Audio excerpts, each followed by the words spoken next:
It's another beautiful day up here in northern Nevada. That's the big city behind me. Big city. It's what passes for a big city out here. It feels good to be out here. I climbed on top of this rock here that's kind of near where I live. It's a good place to go for a quick hike. You know what I like about it out here is that there's no news. There's no updating. There are no headlines. I don't want to get into politics and stuff, but I think no matter what your political views are, like sometimes you gotta unplug. There's so much of it, and it's all blah blah blah in your face, like you gotta read it now. The latest news, it's coming to find you. Never rest. Gotta stay on top of the ball so when somebody says something about the news, you can be like, yep, I already know that. It's gotta stop. It's not healthy. It's tearing us up. This non-stop updating, non-stop streaming, it's gotta stop. You gotta get away. We read the news, and I think understandably, we do it so we can have a picture of the world, an accurate picture of the world in our minds, enabling us to make better decisions about public policies that affect us, and our economic and social choices that affect us and other people. But sometimes I think you gotta get out. You gotta get some critical distance from it all. Because when you're down in it, everything, it takes over your mind.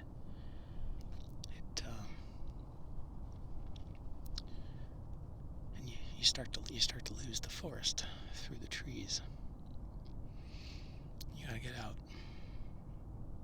Not necessarily even to reflect on the news, just kind of take a look at the world around you and realize that it's not that bad.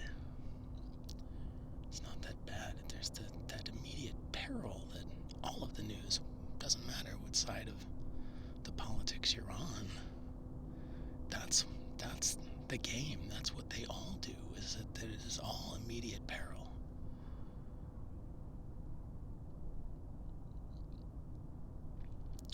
Keeps you focused, keeps you tuned in. I'm not saying there aren't real dangers out there, real things that we need to pay attention to, but think about it in some perspective, and as a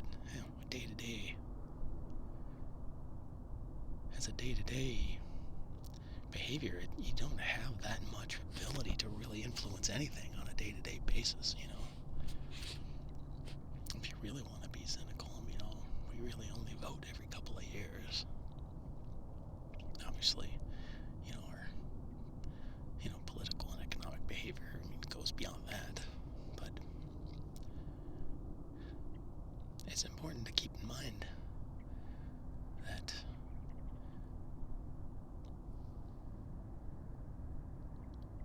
there are birds outside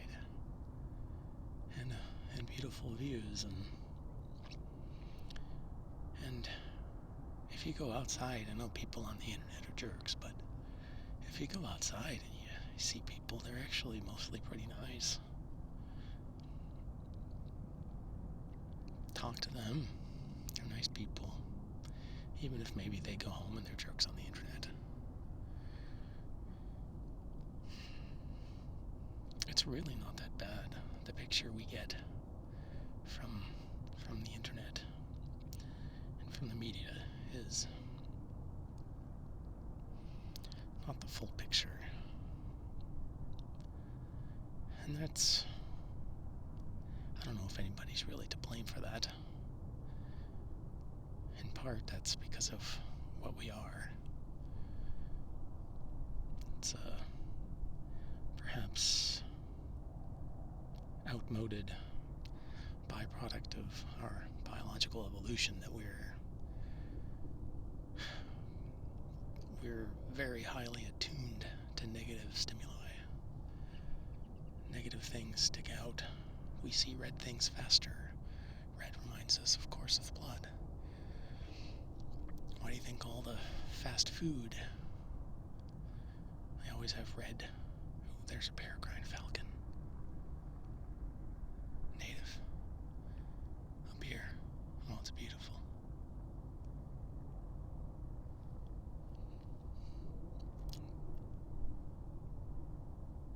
I wish I could show it to you. Fast food is, always have red logos and things because it grabs your attention. Suggesting,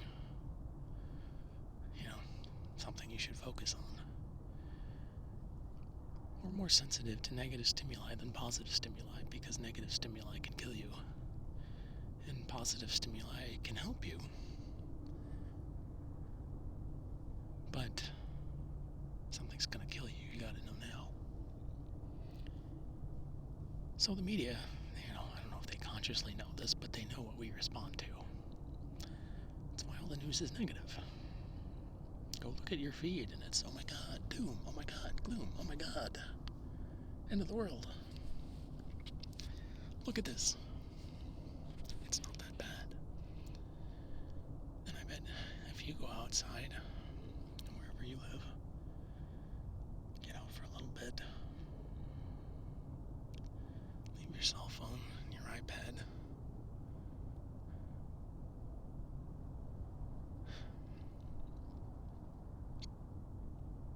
see what you find. It's not so bad.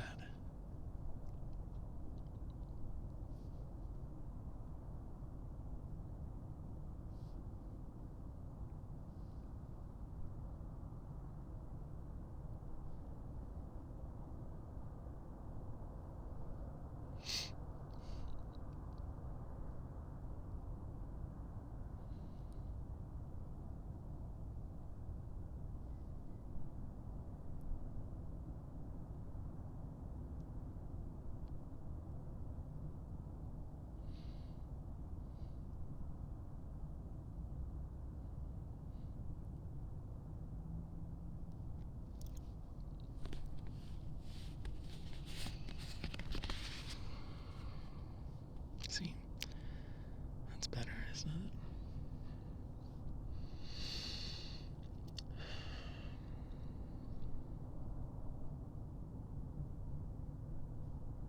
Take some breaths.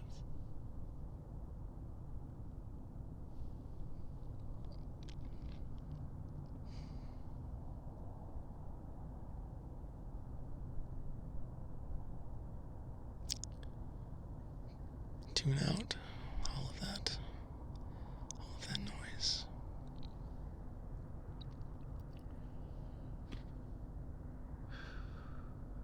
Isn't that better?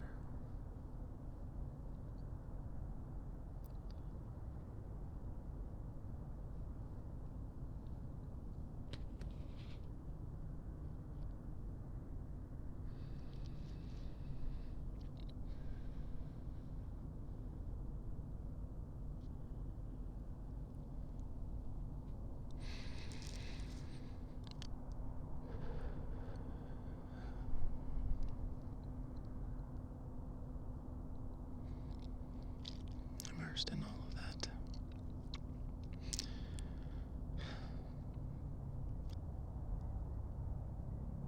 All of that noise, all of that danger, alert. It's bad for you. It changes your hormone levels. Increases cortisol, adrenaline,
those are geese. Probably visiting here from Canada.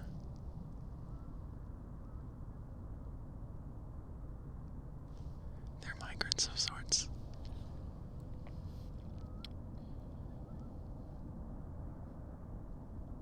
Can you hear them?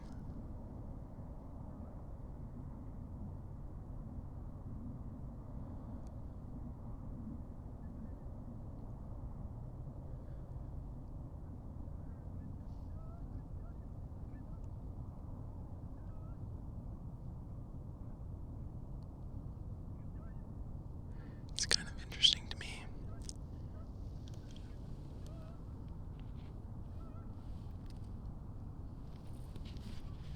Where'd they go?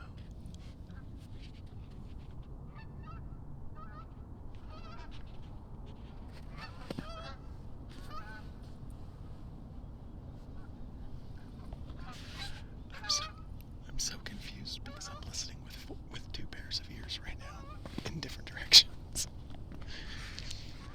Okay, let me try it.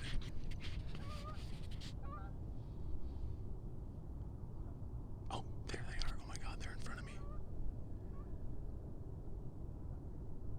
I could have sworn they were behind me because of this microphone.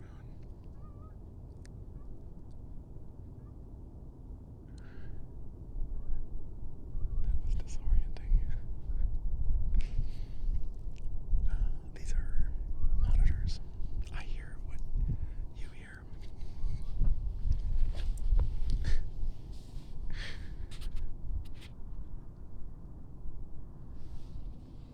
This way.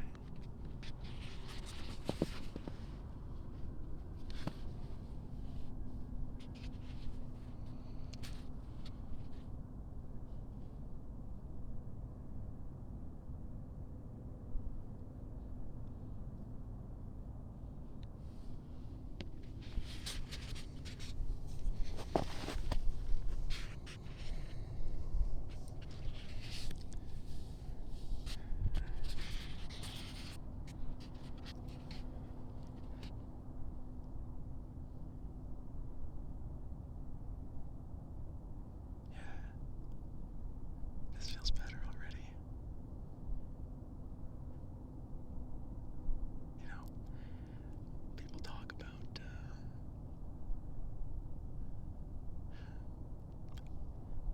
you want to know what pandemic is going on. I don't know. I know so many people who are, every day fighting with depression, anxiety issues. Is it any surprise, given the isolation that so many of us feel? Social media, I think, isolates us more than it connects us. You feel like you're connected, but it tells you that you're connected, but I'm not sure. It's a lot of sitting in a room alone, mindlessly thumbing through a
Those are the connections that humans evolved to have, to feel. Connections to other people around you and connection to the land that sustains you.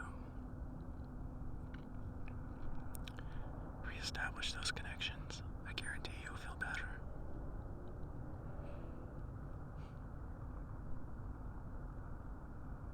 Make some time, a little bit, every week.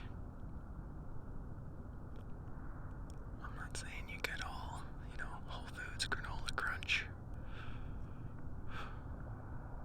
But spend some time. Doesn't matter how you do it. If you're, if you like to get out. If you're a hunter, even hunters, they get out there and I don't really hunt, but as far as I understand, most of the time they don't really get anything, but they just do it because they like being out there, connecting with the land, fishing. I think most of the time they don't catch much fish, but it's not really about that. It's about connecting with the environment. Hiking. It's not about exercise. Come on. I mean, sure, that's a nice benefit, but it's about getting out.